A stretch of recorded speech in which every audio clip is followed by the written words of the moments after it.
Matteus 13, vers 1 tot 58. En op daardie dag het Jesus uit die huis gegaan en by die see gaan sit.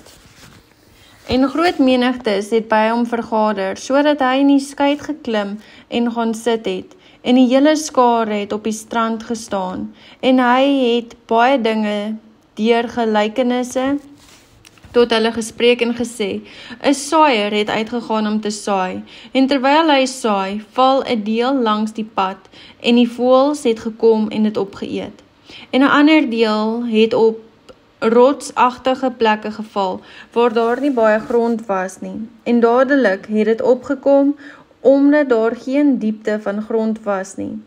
Maar toe die son opgaan, is dit verskroei, en omdat dit geen wortel gehad het nie, het dit verdroog. En 'n ander deel het in die dorings geval, en die dorings het opgekom en dit verstik. En 'n ander deel het in die goeie grond geval, en vrug opgelewer, die 100, die ander 60, die ander 30voudig. Wie ore het om te hoor, laat hom hoor. En die disippels het gekom en vir hom gesê, waarom spreek u tot hulle deur gelykenisse? Toe antwoord hy en sê vir hulle, omdat dit aan julle gegee is om die verborgenhede van die koninkryk van die hemele te ken, maar aan hulle is dit nie gegee nie.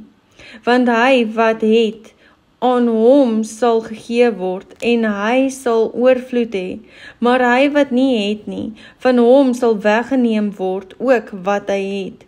Daarom spreek ek tot hulle deur gelykenisse, omdat hulle, terwyl hulle sien, nie sien nie, en terwyl hulle hoor, nie hoor of verstaan nie, en aan hulle word die profesie van Jesaja vervul wat sê, met die gehoor sal julle hoor, en glad nie verstaan nie, en julle sal kyk en glad nie sien nie, want die hart van hierdie volk het stom geword, en met die ore het hulle beswaarlik gehoor, en hul oë het hulle toegesluit, sodat hulle nie miskien met hulle oë sou sien, en met die ore hoor, en met hulle hart verstaan, en hulle bekeer, en ek hulle genees nie.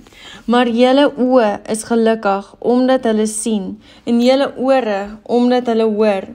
Want voorwaar ek sê vir julle, baie profete en regverdiges het begeer om te sien wat julle sien, en het dit nie gesien nie, en om te hoor wat julle hoor, en dit nie gehoor nie. Luister julle dan na die gelykenis van die saaier. As iemand die woord van die koninkryk hoor en nie verstaan nie, kom die bose en roof wat in sy hart gesaai is. Dit is by wie langs die pad gesaai is, en by wie op die rotsagtige plekke gesaai is. Dit is hy wat die woord hoor en dit dadelik met blydskap aanneem, maar hy het geen wortel in homself nie. Hy is net vir 'n tyd. En as daar verdrukking en vervolging kom, terwille van die woord, struikel hy dadelik. En by wie in die dorings gesaai is, dit is hy wat die woord hoor, maar die sorg van hierdie wêreld en die verleiding van die rykdom verstik die woord, en hy word onvrugbaar.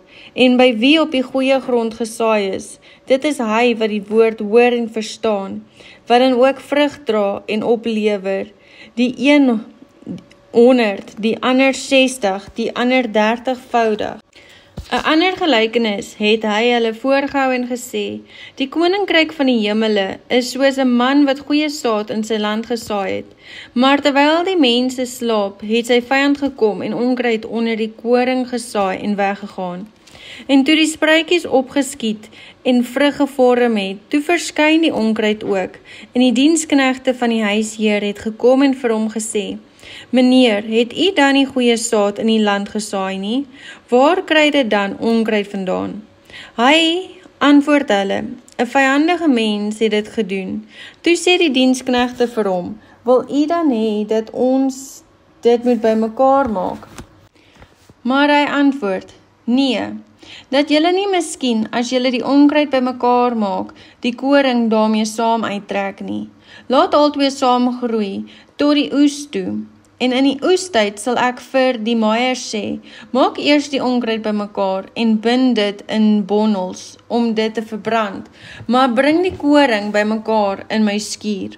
'n ander gelykenis het hy hulle voorgehou en gesê, die koninkryk van die hemele is soos 'n mosterdsaad, wat 'n man neem en in sy land saai, wat wel die kleinste van al die soorte saad, maar as dit gegroei het, groter is as die groentesoorte en 'n boom word, sodat die voëls van die hemel kom en 'n nes maak in sy takke.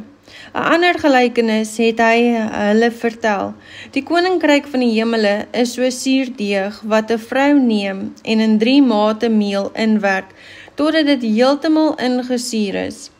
Al hierdie dinge het Jesus deur gelykenisse vir die skare gesê, en sonder gelykenisse het hy vir hulle niks gesê nie, sodat vervul sou word die woord wat gespreek is deur die profeet.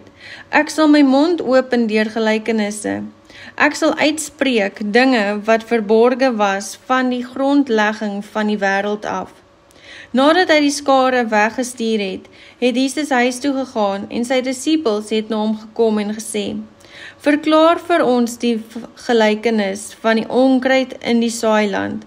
En hy het geantwoord en vir hulle gesê, hy wat die goeie saad saai, is die seun van die mens, en die saailand is die wêreld.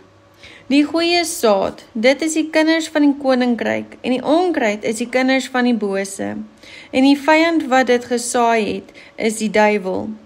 Die oes is die volëinding van die wêreld, en die maaiers is die engele. Net soos die onkruid dan bymekaar gemaak en met vuur verbrand word, so sal dit wees in die volëinding van hierdie wêreld. Die seun van die mens sal sy engele uitstuur en hulle sal uit sy koninkryk bymekaar maak, al die struikelblokke en die wat die ongeregtigheid doen, en sal hulle in die vuuroond gooi. Daar sal geween wees en geknars van die tande. Dan sal die regverdige skyn soos die son in die koninkryk van hulle Vader. Wie ore het om te hoor, laat hom hoor. Verder is die koninkryk van die hemel soos 'n skat wat verborge is in die saailand, wat 'n man kry en wegsteek, en uit blydskap daaroor gaan hy en verkoop alles wat hy het en koop daardie saailand. Verder is die koninkryk van die hemele soos 'n koopman wat mooi parels soek. En toe hy een baie kosbare parel kry, gaan hy weg en verkoop alles wat hy het en koop dit. Verder is die koninkryk van die hemele soos 'n net wat in die see gegooi word en van elke soort bymekaar bring. En as dit vol geword het, trek hulle dit op die strand uit en gaan sit en maak die goeies in bakke bymekaar, maar gooi die slegtes weg. So sal dit wees in die volëinding van die wêreld. Die engele sal uitgaan en die slegte mense onder die regverdiges afskei en hulle in die vuuroond gooi. Daar sal geween wees en geknars van die tande. Jesus sê vir hulle, het julle al hierdie dinge verstaan? Hulle antwoord hom, ja, Here. Toe sê hy vir hulle, daarom is elke skrifgeleerder wat 'n leerling geword het in die koninkryk van die hemele, soos 'n huisheer wat uit sy skat nuwe en ou dinge te voorskyn bring.